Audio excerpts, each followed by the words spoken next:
नमस्कार दोस्तों। उम्मीद करता हूँ आप सभी लोग एकदम स्वस्थ होंगे, साथ ही बहुत अच्छे से अपनी पढ़ाई भी कर रहे होंगे। स्वागत है आप सभी का द मैथ्स 247 में। मेरा नाम है कुमार पिंटू विश्वकर्मा।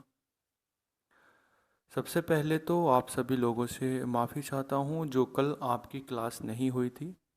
उसका एक रीज़न था, कल सुबह 29 सितंबर सुबह 1:30 बजे यानी कि 1:30 पर मेरी जो ग्रैंड मदर है, मेरी जो दादी जी है, उनका देहांत हो गया था। जिस वजह से कल मैं आपकी क्लास नहीं ले पाया। और मैं सभी लोगों का बहुत तहे दिल से धन्यवाद करना चाहता हूँ जिन लोगों ने भी सपोर्ट किया है। जो भी लोग समझे उस दुख की घड़ी को, मैं उन सभी लोगों के लिए तहे दिल से धन्यवाद कहना चाहता हूँ। आज की आपकी ये क्लास हो रही है और ये क्लास सोमवार के दिन होनी थी यानी कल होनी थी। तो आपको मैंने प्रॉब्लम, जो समस्या थी जिस कारण आपकी क्लास नहीं हो पाई, मैंने आपको बताया। आज ये हमारी क्लास होगी। आज ट्यूसडे का दिन है और इसी तरीके से हम अपनी डेली क्लास करते रहेंगे। कोई बड़ी परेशानी अगर मेरे सामने होती है तो मैं आप लोगों से भी साझा करता हूँ और क्लास ना होने का रीज़न भी बता देता हूँ। लेकिन मैं, ऐसा नहीं है कि कोई छोटी मोटी प्रॉब्लम होती है तो मैं क्लास ना लूँ। आपने देखा होगा कि इस यूट्यूब चैनल पर, जब से हमने ये यूट्यूब चैनल आपके लिए शुरू किया है, आप सभी लोग इसका एक अभिन्न अंग हो। मतलब आप, ना मैं आपका टीचर हूँ ना आप मेरे स्टूडेंट हो। हमारा और आपका एक भाई बहन का रिश्ता है। जिस तरीके से आपने सपोर्ट किया है, जिस तरीके से आप हमेशा जुड़े रहे हो, उसके लिए मैं बहुत बहुत आपका आभारी हूँ। आपने देखा होगा जब से हमने ये अपना चैनल शुरू किया है, तब से बहुत ही कम ही चांसेस हुए हैं कि मैंने आपकी क्लासेस ऑफ रखी है। बहुत ही कम चांसेस हुए हैं। मैं कोशिश करता हूँ कि अगर पॉसिबल हो जाता है तो मैं आपकी क्लास को बिल्कुल भी अ, ना बंद करूँ, बिल्कुल भी आपकी क्लास ऑफ ना करूँ। क्लास लेने की जो भी अगर 10% पॉसिबिलिटी भी है तो मैं आपकी क्लास ज़रूर लेता हूँ। मैं आपके लिए क्लास ज़रूर अपलोड करता हूँ जो भी आपका सिलेबस चल रहा होता है। लेकिन कल कुछ ऐसी समस्या थी जिससे आप सभी लोग समझ सकते हैं। उस केस में क्लास अटेंड करना या क्लास को रिकॉर्ड करना मेरे लिए पॉसिबल नहीं था। तो इसके लिए मैं आप सभी लोगों से हाथ जोड़ के माफ़ी चाहता हूँ। बाकी क्लास आपकी कंटिन्यू रहने वाली है, ये सीरीज़ आपकी कंटिन्यू रहने वाली है। ये सीरीज़ आपको पसंद भी आ रही है, उसके लिए भी बहुत बहुत धन्यवाद। आपके लिए मैं तब तक मेहनत करता रहूँगा जब तक आपको वो 2 स्टार की यूनिफॉर्म दिला ना दूँ। आप भी मेहनत करो, मैं भी आपके लिए मेहनत कर रहा हूँ और एक दिन बहुत अच्छा होगा, सब कुछ अच्छा होगा। आप बहुत अच्छे तरीके से अपनी ड्रीम जॉब को पाकर बहुत अच्छे से अपने परिवार का ख्याल रखोगे, जो आपसे जुड़े हुए लोग हैं उनका ख्याल रखोगे, बहुत अच्छे से अपना जीवन यापन करोगे। शुरुआत करते हैं अपनी आज की इस क्लास की। आज का यह क्लास जो हमारा पार्ट नंबर 1 है एवरेज का, आप सभी लोग जानते हैं हमारा मैथ्स PYQ UPSI की जो मैथ्स PYQ सीरीज हमारी चल रही थी, उसमें ये हमारा चैप्टर नंबर 9 शुरू होने वाला है। आप सभी लोग ये भी जानते हैं हमने 8 चैप्टर अपने कंप्लीट कर दिए हैं। लास्ट जो चैप्टर हमारा था वो मिक्सर और एलिगेशन का था। आज की क्लास में हम एवरेज कर रहे हैं, एवरेज का पार्ट नंबर 1। एवरेज में लगभग मैंने नंबर ऑफ़ क्वेश्चंस थोड़े ज़्यादा रखे हैं, क्योंकि नंबर ऑफ़ क्वेश्चन ज़्यादा रखने का रीज़न ये भी है, एक तो क्वेश्चन प्रीवियस ईयर में आए भी बहुत हैं और दूसरी बात, इस चैप्टर से आपको बहुत अच्छे अच्छे क्वेश्चन भी बनाए जा सकते हैं, बहुत इजी भी क्वेश्चन बनाए जा सकते हैं। आप सभी लोग समझेंगे, मैंने आपको जो भी चैप्टर कराया है वो बिल्कुल बेसिक से लेकर जिस लेवल तक का आपके एग्ज़ाम में पूछा गया है वो लेवल आपके लिए टच कराया है।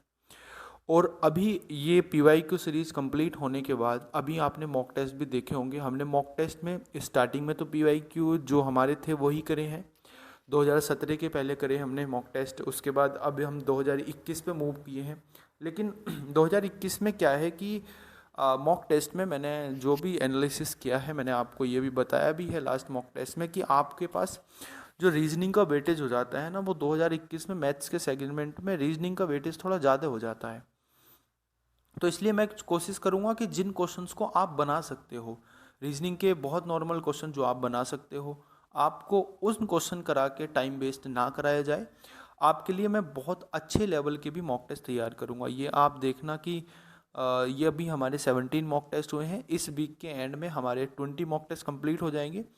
21 मॉक टेस्ट के बाद जो आपका लेवल होगा वो आप देख के बोलोगे कि हाँ भैया, अगर ये लेवल तक हमने टच कर लिए मॉक टेस्ट, तो मैथ्स के पार्ट में कोई भी एक ऐसा क्वेश्चन नहीं होगा जो आपसे ना बने, यानी कि 100% स्कोर आप कर पाओ। मैं इस लेवल की आपकी तैयारी कराऊंगा।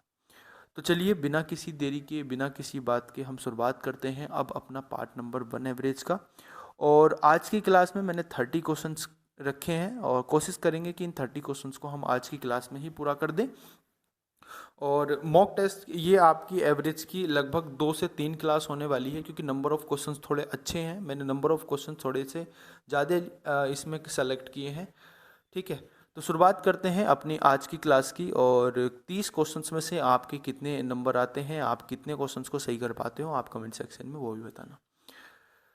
बात करते हैं क्वेश्चन नंबर 1 की। बहुत बेसिक क्वेश्चन है, हम बेसिक से लेके एडवांस तक चलेंगे। जैसा कि आप सभी लोग जानते हैं, हम बेसिक से बिल्कुल एडवांस तक चलते हैं। जो भी हमारा क्वेश्चंस का लेवल है, हम उस क्वेश्चंस के लेवल को टच करने की कोशिश करते हैं। क्वेश्चन नंबर 1 की हम बात करते हैं। क्वेश्चन नंबर 1 हमारा क्या कहना चाह रहा है, ध्यान से पढ़ेंगे। एक परीक्षा में 8 छात्रों द्वारा प्राप्त अंकों का औसत जो है 5.1 है, और 9 अन्य छात्र जो हैं उनके द्वारा जो प्राप्त औसत है वो 6.8 है। तो जो 17 लोग हुए, उन टोटल 17 लोगों का औसत कितना होगा ये आपको बताना है। क्वेश्चन से ये कहना चाह रहा है। तो देखो, आप सभी लोग जानते हैं जो औसत आपके पास होता है, जो औसत होता है, सॉरी, औसत का जो आपके पास फॉर्मूला होता है, यानी कि एवरेज का जो फॉर्मूला होता है वो क्या होता है, आप सभी लोग जानते हैं, सम ऑफ ऑब्जर्वेशन, यानी कि जितने भी पद हैं आपके पास उन सब का योग, जितना भी आपके पास डाटा है उन सब का योग, सम ऑफ ऑल ऑब्जर्वेशन, और upon number of all observation. यानी कि ऊपर हम क्या करेंगे, जितने भी हमारे पास डाटा दिया हुआ है उन सब का योग करेंगे और नीचे उनकी संख्याओं से उनको डिवाइड कर देंगे। ये हमारे पास एवरेज का फॉर्मूला होता है। ठीक है दोस्तों, हम बात करते हैं अपने इस क्वेश्चन की। इस क्वेश्चन में क्या दिया हुआ है कि 8 छात्र हैं जिनका जो हमें एवरेज दिया हुआ है 5.1 दिया हुआ है। अब अगर मैं उनके सम की बात करता हूं तो नंबर ऑफ जो डाटा है उनका मल्टीप्लाई करनी पड़ेगी एवरेज से, सम ऑफ ऑब्जर्वेशन निकल जाएंगे। तो जब हम इसकी 8 से मल्टीप्लाई करेंगे तो कितना आएगा, आप बोलोगे भैया 8 पंजे 40 और 8 ही कम 8, यानी कि इन 8 लोगों का जो सम आ जाएगा, इनके जो अंकों का योग आ जाएगा वो 8.5 आ जाए, 40.8 आ जाएगा। बाद के जो 9 लोग हैं इनका जो योग आ जाएगा वो कितना आ जाएगा, 9 की मल्टीप्लाई इसमें करेंगे, 9 8 72 हो जाएगा, और 9 छंग 54, 54 और 7 कितना हो जाएगा, 61 हो जाएगा, यानी कि 61.2। अब ये 8 लोगों का सम है दोस्तों, और ये 9 लोगों के अंकों का सम है। ये बात आपको समझ में आ गई। अब अगर मैं इन सारे सम को ऐड कर दूं, यानी कि इन सम को अगर मैं ऐड कर देता हूं, क्या कर देता हूं, अगर मैं 40.8 प्लस 61.2 को ऐड कर देता हूं तो ये कितने लोगों का, कितने छात्रों का सम आ जाएगा, कितने छात्रों के अंकों का योग आ जाएगा, आप बोलोगे भैया 17 योग आ जाएगा। तो जो कंप्लीट एवरेज होगा वो कितना हो जाएगा, इसको 17 से डिवाइड कर देंगे। जब 17 से डिवाइड करेंगे तो कितना आएगा, आप बोलोगे भैया जब इसको 17 से हम डिवाइड करेंगे तो इसका जो सम आएगा आपके पास वो 102 आएगा, और 102 को हमें डिवाइड करना है 17 से, तो 17 छक्का 102, यानी कि जो कंप्लीट औसत आ जाएगा इन 17 लोगों का वो कितना आ जाएगा, वो आ जाएगा 6। थोड़ा बेसिक क्वेश्चन था, मैंने थोड़ा सा टाइम इसमें लिया आपको समझाने का। दूसरे क्वेश्चन की हम बात करते हैं। क्वेश्चन नंबर क्या है हमारे पास 2। एक सत्र परीक्षा में तमिल, अंग्रेजी, विज्ञान, सामाजिक विज्ञान और गणित में ए और बी के अंक अंक जो है क्रमशः 72, 70, 80, 90 और x अंक प्राप्त हैं। यदि सत्र में परीक्षा का औसत अंक कितना है, वो 80 है, तो बताना है कि ए बी के अंक प्राप्त जो है वो गणित में कितने हैं, यानी कि जो हमारे पास x है इस x की वैल्यू हमें बतानी है। समझ पा रहे हो?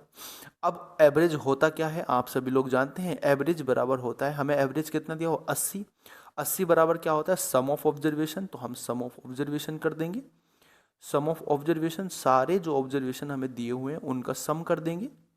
उसके बाद दोस्तों हम क्या करेंगे, उसके एवरेज, उसके जो नंबर ऑफ ऑब्जर्वेशन है उसको डिवाइड कर देंगे, तो कितने हैं ये 5 हैं। आप इधर मल्टीप्लाई करोगे 5 अट्ठे 40 यानी कि 400 आ जाएगा। और बराबर जब आप इसको ऐड करोगे तो कितना आएगा, देखो 90 और 9 दूनी 18 हो जाएंगे, 18 और 6 कितने होते हैं, 18 और 6 कितने होते हैं 24, 24 और 7 कितने होते हैं 31, 31 और 2 कितने होते हैं 32।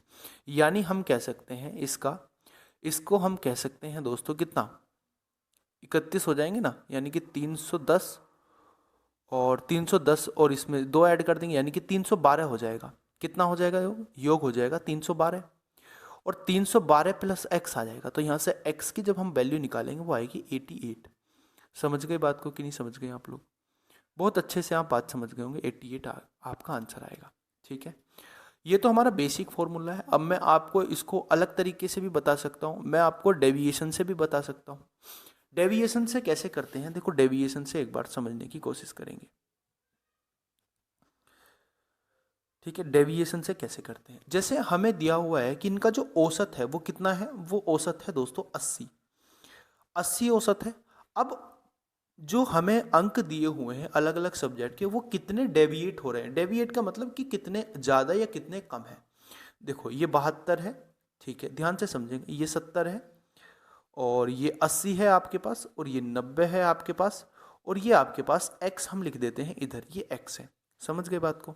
अब ये डेविएट कितने हो रहे हैं, यानी कि कितना इनका अंतर आ रहा है, तो इनका डेविएशन कितना आ रहा है, आप बोलोगे इसका डेविएशन आ रहा है भैया -8। इसका डेविएशन कितना आ रहा है, आप बोलोगे भैया -10 आ रहा है। इसका डेविएशन कितना आ रहा है इसका डेविएशन आ रहा है भैया +0 या माइनस के जो भी मतलब 0 आ रहा है। इसका डेविएशन कितना आ रहा है, आप भैया बोलोगे +10। और इसका जो डेविएशन आएगा वो कितना आएगा आप बोलोगे इसका जो डेविएशन आएगा वो कितना आएगा, आप बोलोगे भैया ये डेविएशन आएगा आपके पास कितना, ये डेविएशन आपके पास आएगा, देखो इसका ये हमें कोई वैल्यू पता नहीं है ना, ये हमें कोई वैल्यू पता नहीं है, तो इसका जो डेविएशन आएगा वो कितना आएगा, वो अगर मैं मान लेता हूँ इसका डेविएशन हमारे पास x है तो कोई दिक्कत वाली बात नहीं है। समझ पा रहे हो बात को? कोई दिक्कत वाली बात नहीं है हमारे पास, इसका डेविएशन अगर हमारे पास x है तो ठीक है। अब इन सबको डेविएशन को आप क्या करोगे, अब इन सबको डेविएशन को आप क्या करोगे, इन सबको डेविएशन को आप क्या करोगे, ऐड करोगे। जब ऐड करोगे तो 10 से 10 कट जाएगा, कोई दिक्कत वाली बात नहीं है। और ये क्या है आपके पास, ये -8 है, और -8 प्लस कितना होगा, प्लस हमारे पास जो x डेविएशन आएगा वो, और बराबर कितना हो जाएगा, बराबर हमारे पास 80 हो जाएगा। समझ गए बात को? तो जो x का मान आ जाएगा वो आ जाएगा 88। ठीक है, ये डेविएशन से आपको समझ में आ गई होगी बात। समझ गए, यानी कि x का जो मान होना चाहिए हमारे पास वो 88 होना चाहिए, तब जाके देखो जब यहाँ 88 होगा तो प्लस के 8 डेविएशन आएगा, और ये प्लस के 8 डेविएशन से प्लस के 8 डेविएशन आ जाएगा, तब हमारे पास 80 जो है ये हमारा औसत बना रहेगा। समझ गए बात को? अगले क्वेश्चन से समझाता हूँ मैं, और अगर अच्छे से समझ में आपको नहीं आया तो और अच्छे से समझ में आएगा अपने अगले क्वेश्चन से। क्वेश्चन नंबर हमारे पास 3 क्या कहना चाह रहा है, एक कक्षा में 50 छात्रों का औसत कितना है, 52 है। ठीक है, 50 छात्रों का औसत कितना है, 52 है, 52 है। यदि पहले 25 छात्रों का जो वजन है वो 50 है, और अगले 24 छात्रों का जो वजन है वो कितना 54, तो इसमें अंतिम छात्र जो है वो बताना हमें कितना होगा। देखो 50 छात्र हैं, टोटल कितने छात्र हैं, आप बोलोगे भैया 50 छात्र हैं, तो मैं मान लेता हूँ 50 छात्रों का जो औसत है वो कितना है, आप बोलोगे 52 है। तो इनका जो टोटल सम आ जाएगा, टोटल सम मैं इसको बोल देता हूँ टोटल सम, यानी कि जो जितने ऑब्जर्वेशन है उनका जो टोटल सम आ जाएगा वो कितना आ जाएगा, आप बोलोगे भैया ये जो टोटल सम आ जाएगा आप इसकी मल्टीप्लाई कर दो, 0 आ जाएगा, 5 दूनी 10 हो जाएगा, और 5 पंजे 25 और 1 26 हो जाएगा। यानी मैं कह सकता हूँ 2620 इनका टोटल सम आ गया। अब इन्होंने बोला कि स्टार्टिंग के जो 25 छात्र हैं उनका जो औसत वजन है वो 50 है, तो स्टार्टिंग के 25 छात्रों का सम कितना हो जाएगा, ये स्टार्टिंग के 25 छात्रों का वजन की बात हो रही है, और ये बाद के 24 छात्रों की वजन की बात हो रही है। समझ गए? तो स्टार्टिंग के 25 छात्रों के जो वजन है उसका सम कितना है, 25 पंजे 125 यानी कि 1250 आ जाएगा। समझ गए बात को? जो बाद के हमारे पास कितने दिए हुए हैं, बाद के जो हमारे पास 24 लोग दिए हुए हैं, इनका औसत वजन का सम कितना आ जाएगा। 24 चौक कितने होते हैं, 96 का 6। 24 पंजे 120 होते हैं, 120 और 9 कितने होते हैं, 120 और 9 होते हैं 129। ये आ जाएगा। अब आप इन सबको ऐड करोगे तो कितना हो जाएगा, ये हो जाएगा आपके पास दोस्तों, ये हो जाएगा आपके पास कितना, जब आप इसको ऐड करोगे तो कितना आ जाएगा, आप इसको ऐड करके देखो। जब आप इसको ऐड करोगे तो आपके पास सम जो आएगा वो आएगा 6, और ये हो जाएगा आपके पास 4, ये हो जाएगा आपके पास 2 और 2 एक 5, ये हो जाएगा आपके पास 2, यानी कि 2546 आपके पास सम हो जाएगा। लेकिन ये सम किसका है, ये है भैया 49 छात्रों के वजन का सम। और हमें क्या दिया हुआ है, 50 छात्रों के वजन का सम कितना दिया हुआ, 2620। तो इसमें से अंतर निकाल लेंगे, कितना आएगा, अंतर निकाल लेंगे, इसमें से कितना आएगा, अंतर कितना आएगा, देखो अगर यहाँ पे 2600 होता तो ये इसमें से 54 अंक जुड़ते, और 54 अंक अगर इसमें है दोस्तों, अच्छा इसमें से माइनस करना ना, हाँ ठीक है, तो आप इसको देखो 24, ठीक है, 25 पंजे 125 और 24 चौक 96, 24 पंजे 120 और 129, ठीक है। आप इसको ऐड करोगे, ये हो जाएगा 6 और ये होगा 4, 2 और 2 4 और 1 5 हो जाएगा, और ये 2 हो जाएगा। आप इसको माइनस करो, कितना होगा, आप जब इसको माइनस करोगे तो कितना आएगा, आप इसको माइनस करोगे तो कितना आएगा, आप इसको माइनस करोगे तो भैया आपके पास जो आंसर आएगा वो कितना आएगा,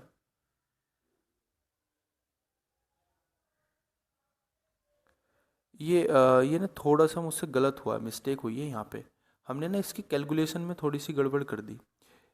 ये जो आएगा ना आपके पास, ये 2600 आएगा, देखो जीरो तो हमारे पास था, और 2 पंजे 10 का जीरो होता है, ये 2600 आएगा, तभी तो मैं कह रहा हूँ आंसर क्यों नहीं मैच हो रहा। ये 2500 है, अब इस 2600, सॉरी 2600, ये 2600 है, 2600 में से आपको 2546 माइनस करनी है, तो जो अंतिम हमारे पास क्या हो जाएगा, अंतिम जो हमारे पास छात्र हो जाएगा उसके जो अंक हो जाएंगे वो हो जाएंगे भैया 54। समझ गए बात को, वो हो जाएंगे 54, ठीक है। मैंने थोड़ा सा समझाने में टाइम लिया है, तो आप तो बहुत इजीली आप कर सकते हो, टोटल में से आप इनका माइनस कर देंगे, आंसर आ जाएगा। समझ गए बात को। अगले क्वेश्चन की मैं बात करता हूँ।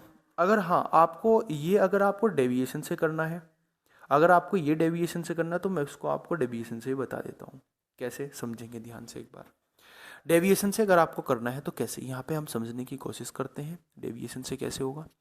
देखो कितने छात्र दिए हुए हैं, हमें दिए हुए हैं दोस्तों 25 छात्र, और इधर कितने दिए हुए हैं, हमें दिए हुए हैं 24 छात्र, और एक हमारे पास छात्र बचा हुआ, ये हम मान लेते हैं, ठीक है। अब आप मुझे बताओ औसत कितना दिया हुआ है, औसत दिया हुआ है 52, यानी कि 52 औसत दिया हुआ है 50 छात्रों का। समझ गए बात को कि नहीं समझ गए। और 50 छात्रों का 52 औसत दिया हुआ है, ये औसत कितने छात्रों का है, ये है आपके पास 50 छात्रों का, टोटल 50 छात्रों का है। अब ये जो औसत आपको दिया हुआ है दोस्तों, ये कितना हो जाएगा, आप बोलोगे भैया ये हो जाएगा 54, क्योंकि मुझे बताओ 25 छात्रों का औसत कितना दिया हुआ, 50 दिया हुआ है, 24 छात्रों का औसत कितना दिया हुआ, 54 दिया हुआ है, ये 54 हो जाएगा। और जो एक का छात्र मैं मान लेता हूँ उसको x दिया हुआ है। अब इसमें आप डेविएशन लगा दीजिए, डेविएशन जब आप इसमें लगाओगे तो आप मुझे बताओ इसमें कितने का अंतर आ रहा है, आप बोलोगे भैया प्लस के 2 माइनस के 2 का अंतर आ रहा है। समझ के बात को। इसमें कितने का अंतर आ रहा है भैया, प्लस के 2 का अंतर आ रहा है, इसमें प्लस के 2 का अंतर, तो टोटल डेविएशन कितना हो जाएगा, टोटल डेविएशन कितना हो जाएगा, आप बोलोगे टोटल जो डेविएशन हो जाएगा भैया, देखो ये 25 का अंतर एक मार, 2 का अंतर एक मार है, तो 25 में कितना आएगा, माइनस के 50 का अंतर आएगा, ठीक है, प्लस ये 2 में अगर 1 का अंतर आ रहा है, एक में अगर 2 का अंतर आया तो 24 में कितने का अंतर आएगा, आप बोलोगे भैया ये आएगा 48 का। समझ गए बात को, 24 दूनी 48, और ये जो अंतर आ जाएगा हमारे पास ये कितना हो जाएगा, ये बोलोगे भैया x हो जाएगा, और टोटल जो एवरेज दिया हुआ है वो कितना दिया हुआ है, वो दिया हुआ है हमारे पास 52। यहाँ पे आप x की वैल्यू निकाल दीजिए, ये बचेगा माइनस के 2, माइनस इधर जाके ऐड हो जाएगा, तो x बराबर आ जाएगा 54। ये आप ये डेविएशन से भी कर सकते हो। समझ गए बात को कि नहीं समझ गए। अगले क्वेश्चन की मैं बात करता हूँ। क्वेश्चन नंबर हमारे पास है 4, ठीक है। क्वेश्चन नंबर हमारे पास 4 है, और 4 क्वेश्चन हमें क्या कहना चाह रहे हैं ध्यान से समझेंगे। इस जगह पे आपको डेविएशन बहुत अच्छे तरीके से काम आता है। जैसे जो बड़ी बड़ी संख्याएं होती है ना, बड़ी बड़ी संख्याओं में डेविएशन बहुत अच्छे से काम आता है। देखो इसमें 5 क्या दिया हुआ है, 5 क्रम से महीनों में एक पंसारी का जो खर्च दिया हुआ है, बिक्री दी हुई है, कितनी कितनी है, पहले वर्ष है इसकी 6530, 6535, फिर है 7,227, 6,955, 7,330 और 6,362। ठीक है, ये बात आपको समझ में आ गई। 6600 की औसत बिक्री प्राप्त करने के लिए उसके द्वारा छठे महीने में कितनी बिक्री करी जाएगी ये बताना। हम मान लेते हैं कि छठे महीने में जो बिक्री की जाएगी वो एक्स की जाएगी। समझ गए बात को। अब औसत कितना प्राप्त करना है ये ध्यान रखेंगे। औसत कितना प्राप्त करना है? 6600 औसत प्राप्त करना है। तो मैं इस 6600 औसत को यहाँ लिख देता हूँ। डेविएशन से मैं आपको कराने की कोशिश करूंगा। ये डेविएशन आपको सिखाना भी है ना कि आप अप्लाई कैसे करोगे। ये 6600 है, तो मुझे बताइए इसमें कितना डेविएशन हुआ? इसमें हुआ भैया 65 रुपए का डेविएशन माइनस के 65 का। ठीक है, इसमें कितने रुपए का डेविएशन हुआ? आप बोलोगे भैया इसमें से आपको 65 का डेविएशन। अच्छा, आप इसमें कितने रुपए का डेविएशन? देखो 400 तो बच जाएंगे, 427 बच जाएंगे। ये हो जाएगा प्लस के 427 का डेविएशन। समझ गए बात को कि नहीं समझ गए? अगला में देखो आप, अगले में कितना दिया हुआ? 355 हो जाएगा ना। ये जब इसमें 6,600 निकालेंगे तो प्लस के 355 आएगा। और इसमें कितना डेविएशन दिया हुआ है? इसमें आ जाएगा भैया आपके पास, देखो 400 और 300, 730 आ जाएगा। 730 का आ जाएगा। और इसमें जो डेविएशन आएगा वो आएगा माइनस के, और माइनस के कितना आएगा? 238। माइनस के 238 का डेविएशन आएगा। इसको आप ऐसे ही छोड़ दीजिए। ठीक है, अब डेविएशन को ऐड कर दीजिए, सबको, सबके डेविएशन को आप ऐड कर दीजिए। आप ऐड करोगे तो कितना आएगा? जब आप ऐड करोगे तो कितना आएगा? देखो माइनस के 65 हो जाएगा, और प्लस के 427 हो जाएगा, प्लस के 355 हो जाएगा, प्लस के 720 हो जाए 30 हो जाएगा, और माइनस के 338 हो जाएगा, 238। ठीक है, और बराबर कितना है दोस्तों? इसको जब हम टोटल को ऐड करेंगे तो बराबर आएगा आपके पास 1209। 1209 आ जाएगा। अब आप मुझे बताइए, ये 1209 प्लस के हैं, समझ गए बात को। अब 1209 हो जाएगा, और प्लस में हम क्या करते हैं, जो संख्या नहीं दी हुई उसको भी ऐड करते हैं, और बराबर किसके रख देते हैं? बराबर रख देते हैं हम किसके? जो औसत है हमारे पास उसके बराबर रख देते हैं। यहाँ से आप बहुत अच्छे तरीके से आप यहाँ से x की वैल्यू निकाल सकते हैं। x की वैल्यू निकालेंगे तो देखो यूनिट डिजिट पे एक बचेगा, तो एक बस एक ही संख्या में आ रहा है यूनिट डिजिट पे, यानी कि 5300। ये हो जाएगा आपके पास 5351, ये आपके पास आंसर आ जाएगा। समझ गए बात को? डेविएशन से कैसा है, बेसिक से आप कर सकते हो, सबको ऐड करके डिवाइड कर देंगे। ठीक है, और x को मान लेंगे।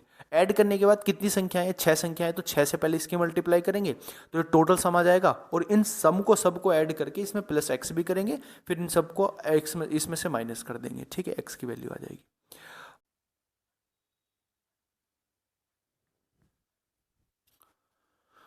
हाँ जी, क्वेश्चन नंबर हम बात करते हैं कौन से नंबर की? क्वेश्चन नंबर हम 5 की बात करते हैं। हमने 4 क्वेश्चन अपने कंप्लीट कर लिए।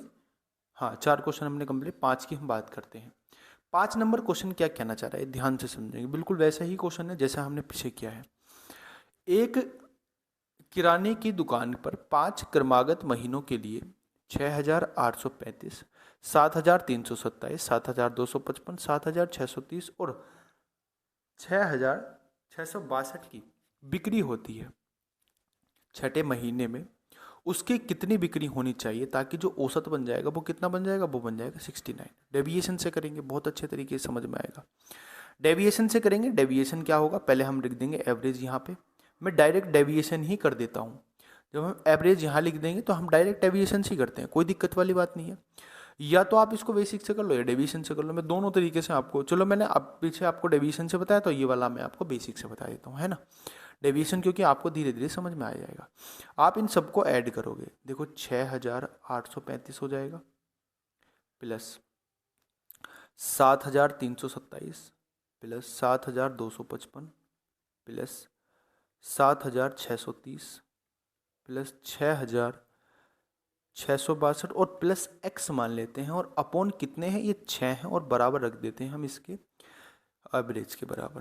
ठीक है, आप इसको सॉल्व करोगे तो आप ये पाओगे कि जो आपके पास इसका सम है, जब आप इसकी 6 से मल्टीप्लाई करोगे तो 00 तो आएगा ही आएगा। ये 6 नम 54 का 4 हो जाएगा, 6 चंग 36, 36 और कितने? 36 और 5 कितने होते हैं? 36 और 5 होते हैं 41। ये आ जाएगा, और बराबर कितने हो जाएगा? इन सबको ऐड कर दो। 2 और 5 कितने होते हैं? 5 और 2 7, 7 और 7 14, 14 और 19 का 9 हो जाएगा, और आप जब इसको ऐड करोगे ना, मैं इसको आपको डायरेक्ट ऐड करके ही लिख देता हूँ, ये आएगा आपके पास, 5 हो जाएगा, जाएगा 3, ठीक है, ये हो जाएगा।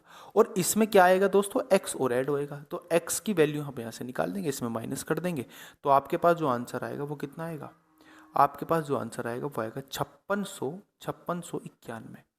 5691 आपका सही उत्तर हो जाएगा। समझ गए बात को, 5691 आपके पास सही उत्तर हो जाएगा, यानी कि जो आपके पास सही आंसर होगा वो होगा आपके पास बी ऑप्शन। अगले क्वेश्चन पे चलते हैं। क्वेश्चन नंबर हमारे पास है 6। ए और बी की औसत मासिक आय कितनी है, 1400 रुपये है। बी और सी की जो औसत मासिक आय है वो कितनी है, 1560 रुपये है। बी ए और सी की मासिक आय कितनी है, वो 1440 रुपये है। सी की मासिक आय बतानी है कितनी होगी। आसान क्वेश्चन है, समझेंगे ध्यान से, कितना समझेंगे।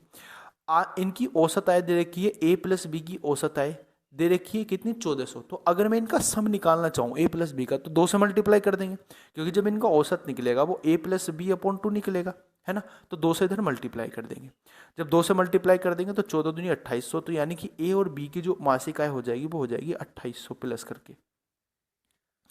और बी प्लस सी की जो मासिक आय हो जाएगी वो कितनी हो जाएगी, आप इसकी 2 से मल्टीप्लाई कर दो, 0, 6 दूनी 12 का 2, 5 दूनी 10 और 11, 2 एकम 2 और 1 3 हो जाएगा, ये हो जाएगा। अब सी प्लस ए की जो मासिक आय होगी इसको आप ऐड कर दीजिए, 14 दूनी 28, 2880 आ जाएगा। समझ गए बात को। अब अगर आप सी की हमें निकालनी है तो आप इन सबको ऐड करो, इन सबको ऐड करोगे तो 2 इंटू कितना आएगा, ए प्लस के बी प्लस के सी आ जाएगा, तो बराबर कितना हो जाएगा, आप इसको ऐड कर दो 0। 8 तो 10 का 0 हासिल 1 हो जाएगा, 8 और 1 2 10, 10 और 18 का 8 हासिल 1 हो जाएगा। 6 और 6, 3 और 3 कितने होते हैं, ये 3 और 2 5 और 2 7 और 1 6 हो जाएगा, ठीक है, ये आ जाएगा आपके पास। इसको 2 से डिवाइड करेंगे, जब 2 से डिवाइड करेंगे तो ए प्लस के बी और प्लस के सी का मान आ जाएगा आपके पास कितना, 3400। समझ गए बात, कोई नहीं समझ गए, 3400 आ जाएगा तीनों का मान। अब हमें निकालना क्या है, हमें सी का मान निकालना, तो हम ए का मान इसमें से, ए प्लस बी का मान इसमें से घटा देंगे। जब ए प्लस बी का मान घटा देंगे तो सी का मान कितना आ जाएगा, देखो 00 और 14 में से जाएंगे 6 बचेंगे, और ये आपके पास 600 कितना आएगा, कुछ गड़बड़ तो नहीं हुई हमसे, ठीक है 600 आ रहा है ना, ये तो फिर 600 तो ऑप्शन में भी नहीं है, हमसे कुछ गड़बड़ तो नहीं हुई। 7, ये 8 आएगा यार दोस्तों, माफ़ी चाहूँगा मैं, ये 8 आएगा, 8, ये हो जाएगा 8 आपके पास, और ये जब 8 हो जाएगा तो ये आपके पास 4 हो जाएगा, तो ये आपके पास 16 आएगा। तो कितना आ जाएगा, ये आ जाएगा आपके पास 16, यानी कि 1600 आपका इसका आंसर हो जाएगा, यानी हम कह सकते हैं डी ऑप्शन आपका सही उत्तर हो जाएगा। अगले मैं बात करता हूँ, अगले की बात करता हूँ क्वेश्चन नंबर 7 की। ए बी सी की प्रतिदिन और औसत आय जो है 4500 रुपये है। प्रतिदिन की औसत आय क्या है, ए प्लस बी प्लस ए और सी की कितनी, ए बी सी की कितनी है दोस्तों, 45 है। समझ गए बात को कि नहीं समझ गए। यदि इसमें बोला है, यदि इसने बोला है कि यदि ए और बी की प्रतिदिन की आय 40 है, बी और सी की प्रतिदिन की आय 43 है, तो पी की आय बतानी है। आसान क्वेश्चन है।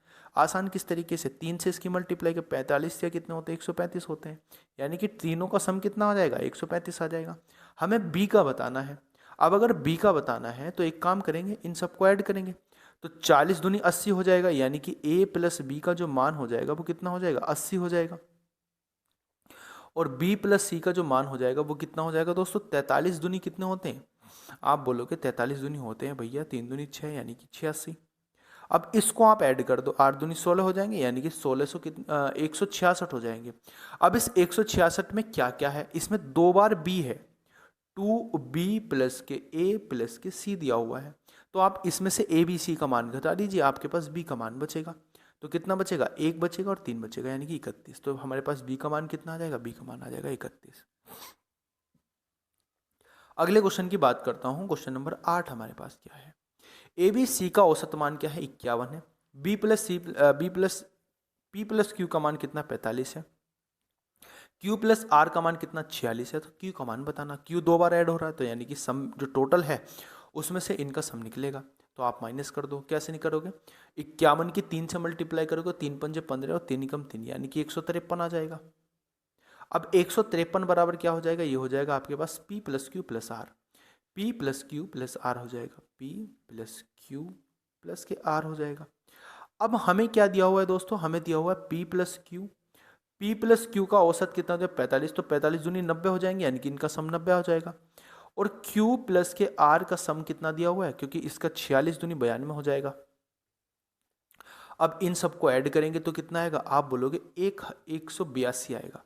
अब 182 में क्या है, P प्लस क्यू दो बार और प्लस आर है, तो इसमें से ये P plus Q plus R का मान निकाल देंगे, जो बचेगा वो आपके पास Q का मान बचेगा। तो Q बराबर कितना हो जाएगा, 182 माइनस के 153, तो कितना बचेगा, 9 आना चाहिए यूनिट डिजिट पे, 9 आना चाहिए यूनिट डिजिट पे, यानी कि 90 बचेगा आपके पास, 29 बचेगा आपके पास, 29। ठीक है, यूनिट डिजिट पर 29, 9 आना चाहिए, यानी कि 29 आपका सही उत्तर हो जाएगा। अगले प्रश्न की मैं बात करता हूँ, क्वेश्चन नंबर 9 हमारे पास क्या है। दीपिका 10 रुपये, 20 रुपये, 40 रुपये प्रति लीटर हिसाब से, प्रति लीटर के हिसाब से लगातार 3 वर्ष तक दूध खरीदती है। वह हर वर्ष उनका 8,000 रुपये खर्च करती है, तो दूध की औसत मात्रा कितनी है। आप मुझे एक बात बताइए दोस्तों, पहले साल उसने कितने रुपए किलो दूध खरीदा, उसने 10 रुपये प्रति किलोग्राम के हिसाब से दूध खरीदा, प्रति लीटर के हिसाब से दूध खरीदा। फर्स्ट ईयर की ये बात है, ये तो इसकी ग्रेजुएशन हो गई। सेकेंड ईयर की बात कितनी है, सेकेंड ईयर की बात है 20 रुपये के हिसाब से। और तीसरे साल की बात क्या है, तीसरे साल की बात है दोस्तों 40 रुपये के हिसाब से। समझ गए बात को। आप मुझे बताइए, अगर 10 रुपये के हिसाब से उसने क्या काम किया, 10 रुपये के हिसाब से उसने दूध खरीदा, और दूध खरीदने के बाद उसने क्या काम किया, 10,000 के हिसाब से, 10 रुपये के हिसाब से उसने दूध खरीदा और पूरे साल में 8,000 रुपये खर्च किए। तो यहाँ से क्या आप बता सकते हो मुझे, आप बता सकते हो कि भैया, बहुत आसानी से बता सकते हैं कि इसने 800 लीटर इसने दूध खरीदा होगा पूरे साल में।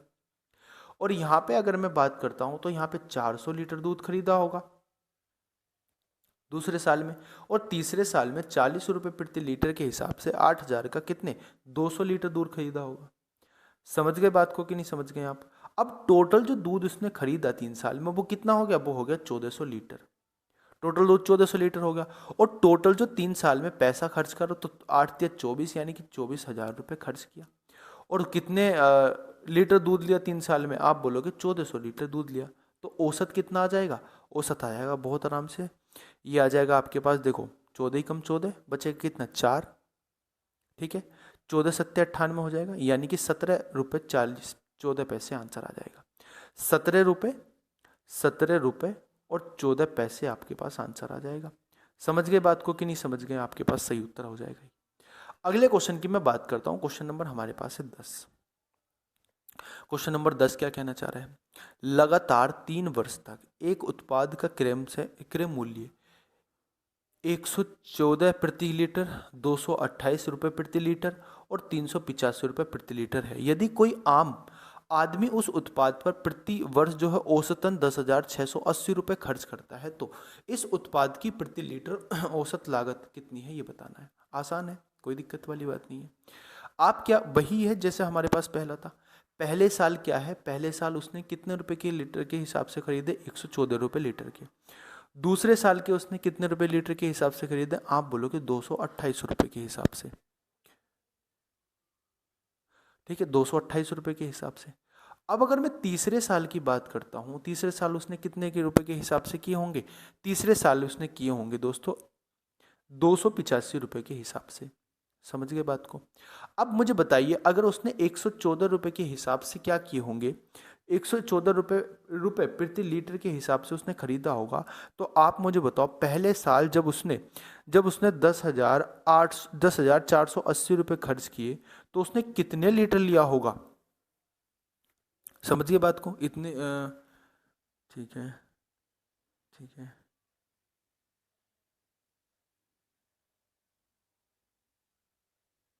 पहले वर्ष 114, ठीक है। ये भी ठीक है।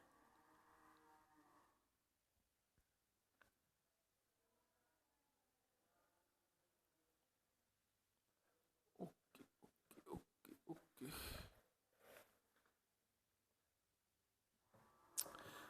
देखो ये ना थोड़ा सा पॉइंटों में आएगा आपका, ठीक है, आप इसको ध्यान से समझेंगे ना तो थोड़ा सा आपका पॉइंटों में बनेगा, क्योंकि ये एग्जैक्ट आपको इसको कटेगी नहीं, 114 से ये एग्जैक्ट वैल्यू कटेगी नहीं। तो हम क्या करेंगे, इसको पॉइंटों में लिखते हैं, कोई दिक्कत वाली बात नहीं है। जब आप इसको डिवाइड करोगे, जब टोटल कितने रुपए खर्च कर रहा है पूरे साल में 10,680, और ले कितने रुपए प्रति लीटर है 114 रुपये प्रति लीटर, तो इसमें जो आपके पास आएगा टोटल कितना आएगा, आप बोलोगे जब इसको डिवाइड करेंगे भैया वो आएगा 93.68, इतने लीटर लिया। अब दूसरे साल की बात है, दूसरे साल में जब इसको डिवाइड करेंगे तो दूसरे साल में कितना आएगा, आप बोलोगे 46.84 लीटर। और तीसरे साल में कितना हो जाएगा, तीसरे साल में हो जाएगा आपके पास 237.47 लीटर। ठीक है, समझ के बात को।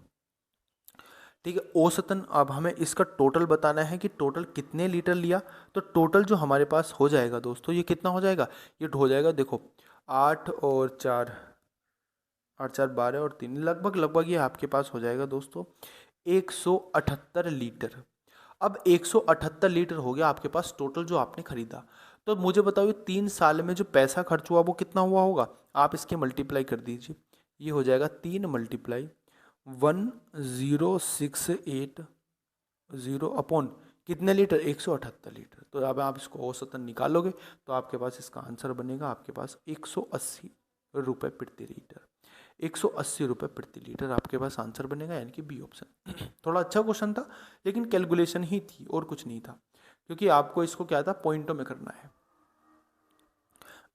अगले क्वेश्चन की मैं बात करता हूं, अगर वो समझ में नहीं आया तो इस वाले क्वेश्चन से आप ट्राई करेंगे समझने की। 122 रुपये, 122 रुपये क्या है, 122 रुपये प्रति किलोग्राम के हिसाब से, 122 रुपये प्रति किलोग्राम के हिसाब से देखो 122 रुपये प्रति किलोग्राम के हिसाब से पहले साल 3 क्रमागत वर्ष हैं, आप वही लैंग्वेज क्वेश्चन की 3 क्रमागत वर्षों के लिए एक उत्पाद का क्रम से मूल्य कितना है, 122 रुपये प्रति लीटर, 244 रुपये प्रति लीटर, 305 रुपये प्रति लीटर है।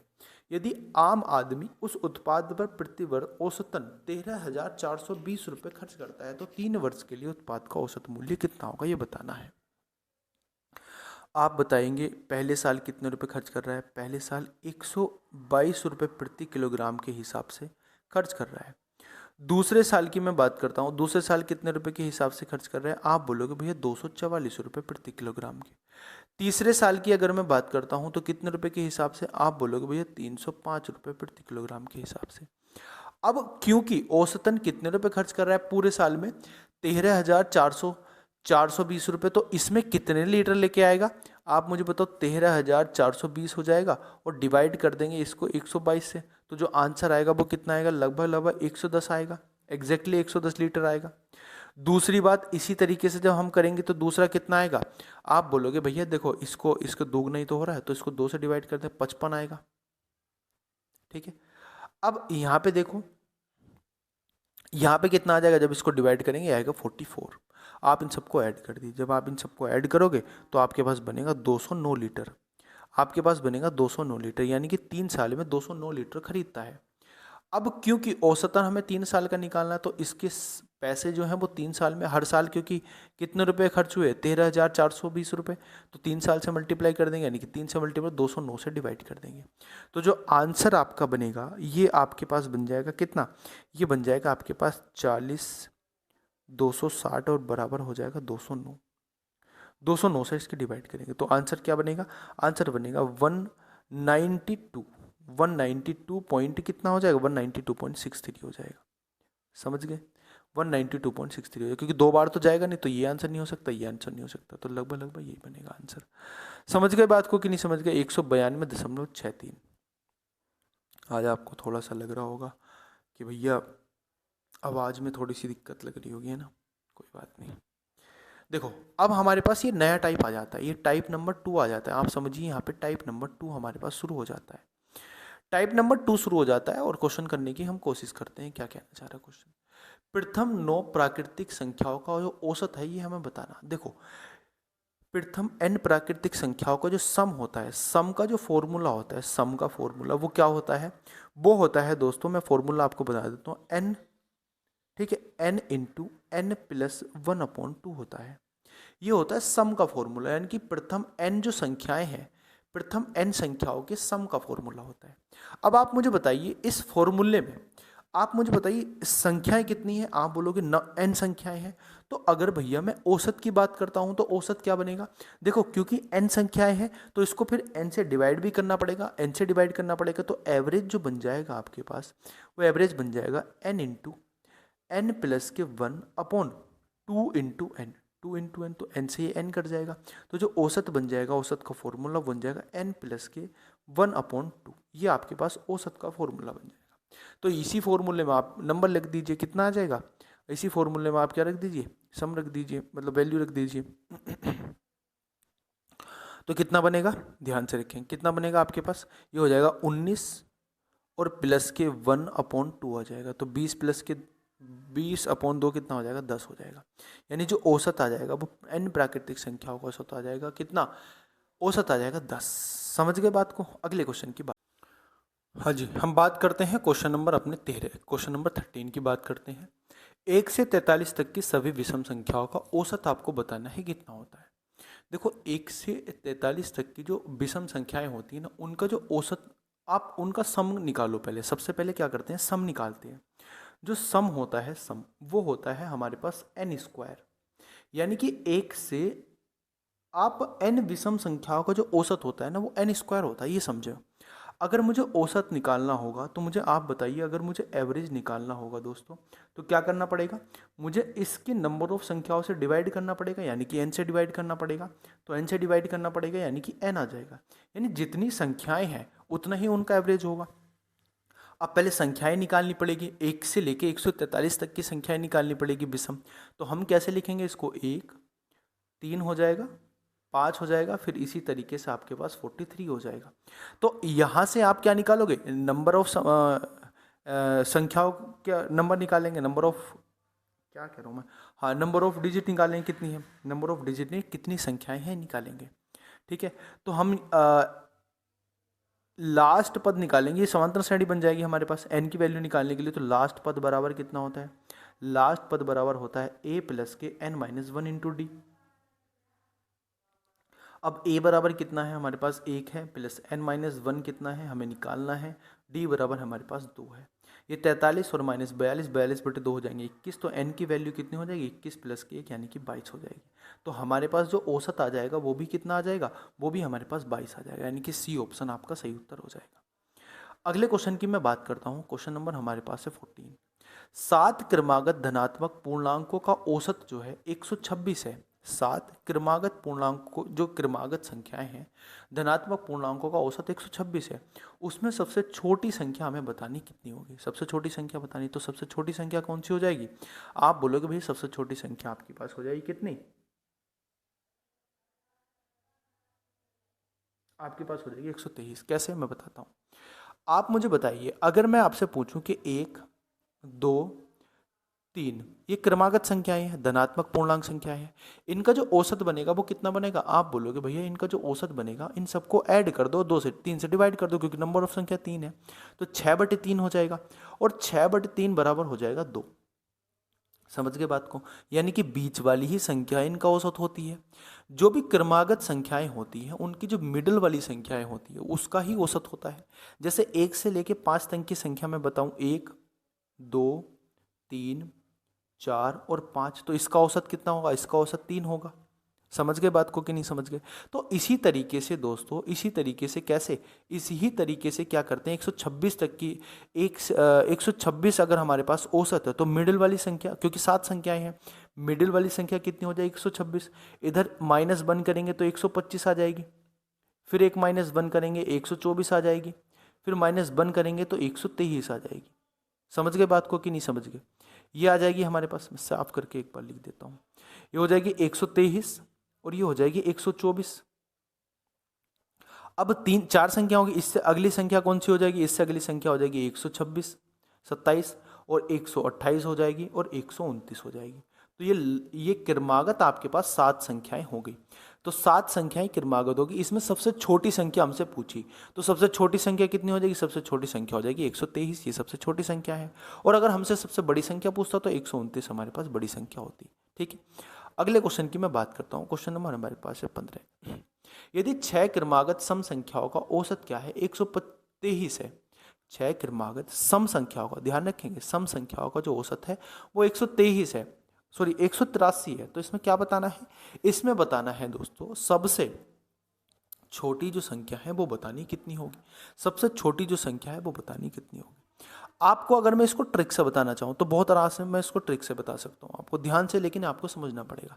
6 संख्याएं हैं, मैं मान लेता हूँ एक संख्या ये है, ठीक है, टिक लगा लेते हैं, 6 टिक लगा लेते हैं, ठीक है, कोई दिक्कत वाली बात नहीं है। ये हो जाएगा 1 2 3 4 5 और ये 6 हो जाएगा, ठीक है, ये 6 संख्याएं हैं। अब आप मुझे बताइए मिडिल की जो दो संख्या क्रमागत है ना, तो मिडिल की जो दो संख्याएं हैं इनको ऐड करने के बाद अगर हम 2 से डिवाइड करेंगे तो हमारे पास औसत आएगा। बाद की क्या होता है, जब हम विषम संख्या की, हम सम संख्या की बात करते हैं, मैं मान लेता हूँ 1 2 3 ये 4 संख्या है, तो जो इनका औसत होगा ये मिडिल की दो संख्या जोड़ के हमें 2 से डिवाइड करना है, तो 5/2 यानी कि 2.5 हो जाएगा। अब अगर औसत ऐसे भी निकल सकता है कि पहली और आखिरी संख्या को जोड़कर 2 से डिवाइड कर दो तो ये भी 2.5 आएगा। इसी तरीके से जो सम संख्याएं होती हैं उसका एवरेज हम निकालते हैं, तो मिडिल की दो संख्याएं हैं, अब दो संख्याएं जोड़ने के बाद कितना आएगा, 183 आएगा। आप मुझे बताओ अगर दो संख्या जोड़ने के बाद 183 आएगा तो इसमें पहली संख्या क्या होगी, 182 होगी, 182 होगी, और दूसरी संख्या कितनी हो जाएगी, 184 हो जाएगी। तभी तो आप इसकी मिडिल की संख्या 183 बनेगी। समझ पा रहे हो बात को कि नहीं समझ पा रहे हो, तभी तो इसकी बीच की संख्या 183 बनेगी। अब अगर इसकी बीच की संख्या 183 होगी यानी कि ये 184 नंबर का नंबर है और ये 182 है। अब क्योंकि सम क्रमागत संख्याएं हैं तो आप इनके पीछे की संख्या निकाल दो। इसके पीछे की संख्या कितनी हो जाएगी, ये हो जाएगी 180, ये हो जाएगी कितनी 178, और इससे बड़ी संख्या 186 हो जाएगी और इससे बड़ी हो जाएगी 188, यानी कि इसमें सबसे छोटी संख्या जो हो जाएगी वो 178 हो जाएगी। यानी आंसर क्या हो जाएगा, आंसर हो जाएगा डी ऑप्शन। समझ गए बात को कि नहीं समझ गए। अगले क्वेश्चन की मैं बात करता हूँ, हमारे पास क्वेश्चन नंबर क्या है, हमारे पास 16। 9 क्रमागत सम संख्याओं का औसत क्या है, 132 है। 9 क्रमागत, दो पहली और आखिरी अंतिम संख्याओं का अंतर बताना कितना होगा। देखो 9 क्रमागत सम संख्याएं हैं, अब क्योंकि सम संख्या है 9 क्रमागत है तो 9 क्रमागत यानी कि बीच की जो संख्या होगी हमारे पास वो 132 होगी। अब जो इसका औसत होगा, बीच की जो संख्या होगी, बीच की संख्या कौन सी होगी, पांचवी होगी, यानी कि पांचवी जो संख्या है हमारे पास वो 132 है, क्योंकि इधर भी 4 होंगे, सॉरी सॉरी सॉरी 4 नहीं, ये 9 संख्या नहीं, हाँ 9 होगी ना, हाँ ये पांचवी संख्या होगी, पांचवी, समझ गया, मैं समझ गया बात को, ये पांचवी संख्या होगी। अब अगर अभी पांचवी संख्या होगी भैया तो इधर भी संख्या 4 बनेगी, 5 6 7 हो जाएगा, ये 8 हो जाएगा और ये 9 हो जाएगा, और इधर भी 4 संख्या बनेगी, कौन सी, 4 बनेगी, 3 बनेगी, 2 बनेगी और 1 बनेगी। अब क्योंकि मिडिल वाली संख्या ही एवरेज होता है तो इसमें आप सारी संख्या निकाल सकते हो बहुत आसानी से। कैसे निकाल सकते हो, ये वाली संख्या कितनी हो जाएगी, 130 हो जाएगी क्योंकि सम की बात हो रही है, ये 128 हो जाएगी, ये 126 हो जाएगी और ये 124 हो जाएगी। अब इसमें दो दो ऐड कर तो ये 134 हो जाएगी, ये 100 कितनी हो जाएगी 36, ये 100 कितनी हो जाएगी 38 और ये हो जाएगी 140। अब इसने पूछा क्या है हमसे कि पहली संख्या और अंतिम संख्या और अंतर बताना, यानी कि 140 माइनस 126 हमसे पूछा तो कितना आएगा, आपके पास कितना है 24 है ना, ये सॉरी 24 है, तो 24 पूछा कितना आएगा आपके पास आएगा 16। तो आंसर क्या हो जाएगा, आंसर हो जाएगा 16। ठीक है, ए ऑप्शन सही हो जाएगा। अगले क्वेश्चन की मैं बात करता हूँ, क्वेश्चन नंबर हमारे पास है 17। 17 क्या कहना चाह रहा है, यदि a b c d e 5 क्रमागत विषम संख्याएं हैं तो इनका औसत कितना होगा। ये विषम संख्याएं हैं, क्रमागत 5 क्रमागत विषम संख्याएं, तो इनका औसत कितना हो जाएगा। आप बोलोगे भैया इनका जो औसत हो जाएगा वो कितना हो जाएगा, सिंपल सी बात है, इनका औसत कितना हो जाएगा, इनका औसत तो वही होगा ना दोस्तों, इनका औसत तो आप मुझे बताइए, इनका जो औसत हो जाएगा,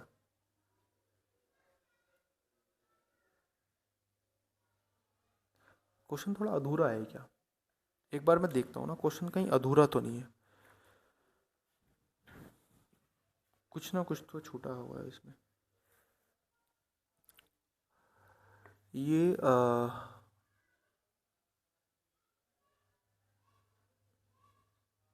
ओके ओके ओके ओके, ठीक है ठीक है, क्वेश्चन ठीक है, कोई दिक्कत वाली बात नहीं, ठीक है।